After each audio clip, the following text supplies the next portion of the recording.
जोबोद गोजोननाय मोनदों गिबियावनो बयनिसिमबो 2022 मायथाइनि गाहाम हामलायनायखौ बावहरग्रोबाय आसा खालामो देग्लायनि नैबे गोदान बोसोरा नोंथांमोननि बयनिबो जिउआव गोजोन आरो सोरां लाबोयो आरो फैनो गोनां मागो दमासिनि थाखायबो गाहाम हामलायनायखौ बावहरग्रोखाबाय थारैनो नैबे सेप्ताजाराव फैनानै दिनै जोबोद गोजोननाय मोनदों बेवहाय जोंहा खुंगा 30थि बोसोरारि जथुमा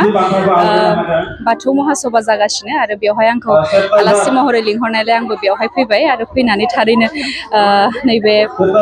सेप्ताजाराव फैनानै थारैनो जोबोद गोजोननाय मोनदों।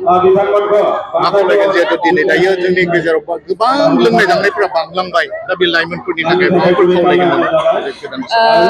नंगौ बेखौ जोङो गोबां नुनो मोनगासिनो आरो बेनि थाखायनो गोबां जेनेबा एक्सिडेन्टफोर जानायखौ जों नुनो मोनदों आरो बिमा बिफाया थारैनो सासे फिसाखौ जेब्ला गेदेर गोलाव खालामो मोनसे सिमां सुजुनानैसो बा मिजिं मोनसे थायो बिथांमोनखौ लानानै बेनिखायनो गासैबो लाइमोन सेंग्रा सिख्ला बिथांमोनखौ आंनिफ्राय मोनसे खावलायनाय जे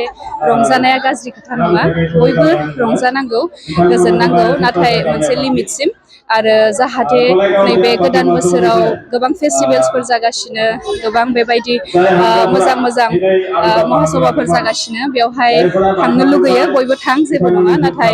गावबा गावनि जिउखौ मोजांहाय मोजां सामोल लाखिनानै बा जों जेब्ला गारिफोर सालायो अब्ला मोजाङै मोजां जाहाथे सालाय मानो होनबा बिमा बिफाया थारैनो सासे गथ'खौ जोबोद सिमां सुजुनानैसो बिथांमोनखौ बाहेरायाव एगारहरो बा बिथांमोननि थाखाय मोनसे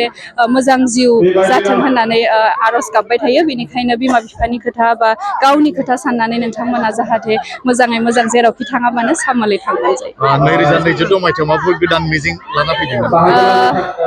मिजिङाथ' जोबोद दङ आसलथे गोबां मिजिं लानानै नैबे गोदान बोसोरखौ जागायदों जों बयबो आं होननानैल' नङा बयबो जाहाथे नैबे